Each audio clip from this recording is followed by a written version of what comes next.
अस्सलाम वालेकुम। क्या हाल है सब भाइयों का? ठीक ठाक हैं? आज का व्लॉग जी हम बना रहे हैं किस टॉपिक पे। एक क्वेश्चन है जो बहुत सारे लोग पूछते हैं, तो मैंने सोचा उसका जवाब व्लॉग के थ्रू दे दिया जाए ताकि सबको इन्फॉर्मेशन मिल जाए और जिस जिसको चाहिए आप उनके साथ शेयर भी कर सकें। एक क्वेश्चन जो अक्सर लोग पूछते हैं पाकिस्तान से कि दुबई आने के बाद अगर जॉब हंट पे आ रहे हैं आप, तो इस पे कितना ख़र्चा आ जाता है, मतलब टोटल एक्सपेंसेस कितने हो जाते हैं। तो सबसे पहली बात तो ये है कि जब भी आप दुबई में जॉब ढूंढने के लिए आ रहे हैं तो माइंड में रखिए हमेशा 3 महीने का विज़िट वीज़ा लेके आइए। 1 महीने में कुछ नहीं होने वाला। तो और सेकंड चीज़ मैं आपको बता देता हूँ कि इस पे ख़र्चा कितना आता है। मैंने एक एस्टीमेट, रफ़ एस्टीमेट बनाया है जो कम ज़्यादा हो सकता है। रफ़ एस्टीमेट में मैंने सिर्फ एसेंशियल चीज़ें डाली हैं, इसमें कोई भी आपके एक्स्ट्रा ख़र्चे शामिल नहीं हैं, जैसे घूमने फिरने के या और कोई अय्याशी वगैरह के ख़र्चे शामिल नहीं हैं। सिर्फ नॉर्मल ख़र्चे जो एक जॉब हंट पे आया हुआ बंदा मिडिल क्लास का हमारी तरह, वो उसका कितना ख़र्चा आएगा उसका एक एस्टीमेट, रफ़ एस्टीमेट बनाया है। तो चलिए स्टार्ट करते हैं कि क्या क्या ख़र्चे आने हैं।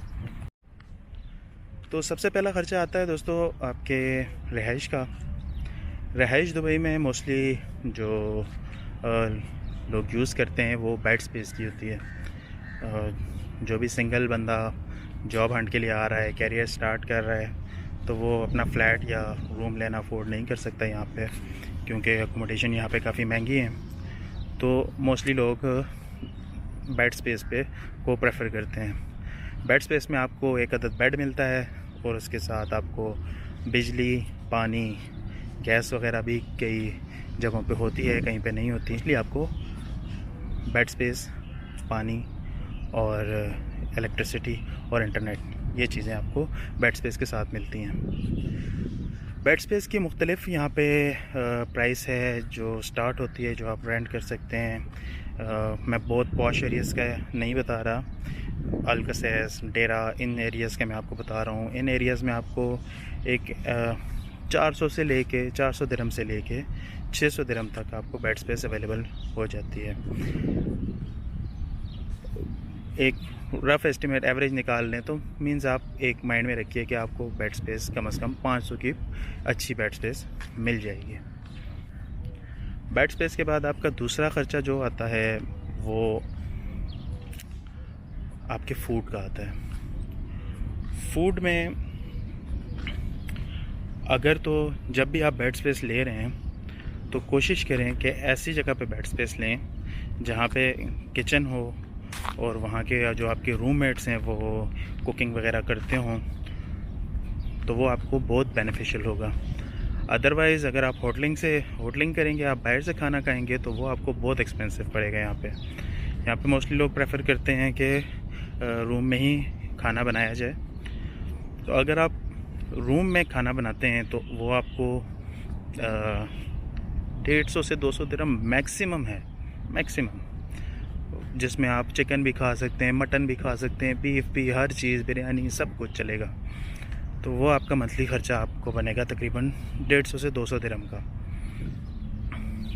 लेकिन अगर आप बाहर से खाना खाते हैं तो वो आपको बहुत एक्सपेंसिव पड़ेगा, क्योंकि बाहर से खाने में अगर आप एक रफ़ एस्टीमेट में लगा लूँ, अगर आप 3 टाइम का खाना खाते हैं तो आप 3 से 4 दिरहम का नाश्ता करेंगे।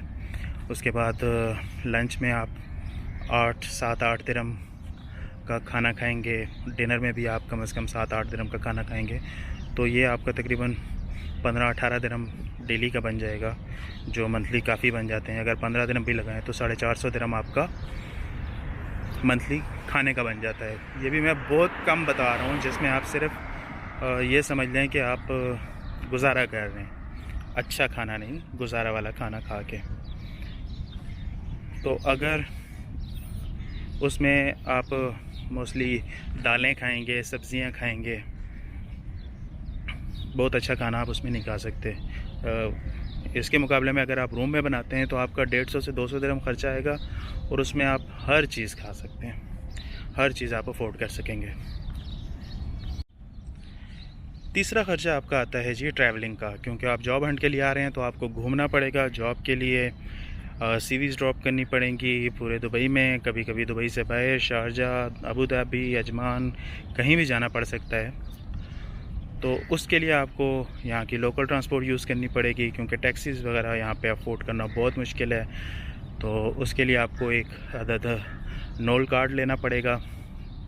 ये ट्रैवलिंग के लिए एक कार्ड होता है जिसमें आप बैलेंस डालते हैं और वो आपकी सारी लोकल ट्रांसपोर्ट्स में यूज़ होता है। मींस आप मेट्रो बसेस में, मेट्रो ट्रेन पे, हर जगह पे उसको यूज़ कर सकते हैं।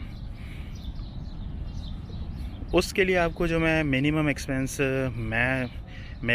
मेरे आइडिया के मुताबिक जो मैंने एक्सपीरियंस किया है, बहुत कम भी आपको अगर ख़र्चा आया तो आपका तकरीबन 400 दिरहम का, 4 से 450 दिरहम का आपका ख़र्चा मंथली ट्रैवलिंग का आएगा। क्योंकि आप हंटिंग पे होंगे तो आपको डेली कहीं ना कहीं ट्रैवल करना पड़ेगा। और आजकल तो मिनिमम जो बैलेंस है इसका नोल कार्ड का वो भी 7.5 दिरहम है। तो अगर आप मीन्स समझ लें आप अलकसैस से दुबई मॉल जा रहे हैं तो उसमें आपको आने जाने का तकरीबन 15 दिरहम का एक्सपेंस तो पड़ ही जाएगा। तो इसी से आप अंदाज़ा लगा लें कि आपको ट्रैवलिंग के लिए काफ़ी पैसे चाहिए होंगे। इसके बाद जी मैंने एक ख़र्चा जिसको मैं मिसलेनियस एक्सपेंस का नाम देता हूँ, जो हमारे रोज़मर्रा का ख़र्चा हो जाएगा, उसमें मैंने आपके लिए 100 दिरहम का बैलेंस रखा है। अगर आप जिसमें आपका मोबाइल का रिचार्ज वगैरह प्लस कभी कभार आपका अगर कुछ और खाने का दिल करता है रूटीन से हट के, कोई बर्गर वगैरह खा लिया या कुछ, तो उसके लिए 100 दिरहम का बैलेंस मैंने एक्स्ट्रा रखा है, जिसमें आप एक आध दफ़ा कुछ एक्स्ट्रा खा सकते हैं या कहीं घूमने वगैरह जा सकते हैं। तो उसके लिए 100 दिरहम का बैलेंस आपके लिए मैंने रखा है। तो कंक्लूड अगर हम करें तो 500 दिरहम आपका अकोमोडेशन का, 400 दिरहम आपकी ट्रैवलिंग का, 900 दिरहम हो गया, प्लस आप 150 दिरहम अगर आप घर पे खा रहे हैं खाना तो 150 दिरहम उसका ख़र्चा आ गया, 1050 हो गया, प्लस 100 दिरहम आपका मिसलेनियस एक्सपेंस। तो ये तकरीबन 1150 दिरहम में आप एक महीना सरवाइव कर सकते हैं। मैं फिर कह रहा हूँ कि आप ये सर्वाइवल के लिए ये एक्सपेंडिचर मैं बता रहा हूँ। तो इसको आप मल्टीप्लाई कर लें 3 मंथ्स के साथ, तो 3 मंथ्स का आपका एक्सपेंस हो जाएगा तकरीबन 3500 दिरहम, 3450, 3500 दिरहम में आप एक मंथ सरवाइव कर 3 महीने सरवाइव कर सकते हैं। अगर इससे हट के आपने एक्सपेंस करने हैं तो आप उसके हिसाब से अपना बजट बना के आएँ। तो उम्मीद है जी आपको ये वीडियो पसंद आई होगी। अगर वीडियो पसंद आई है तो लाइक करें, कमेंट करें। अगर किसी बात से आपको इख्तिलाफ़ है मेरी, कहीं पे आपको लगता है कि मेरी एस्टिमेट्स ठीक नहीं हैं तो मुझे ज़रूर कमेंट्स में बताइए और शेयर कीजिए अपने दोस्तों के साथ और चैनल को सब्सक्राइब करना मत भूलिए।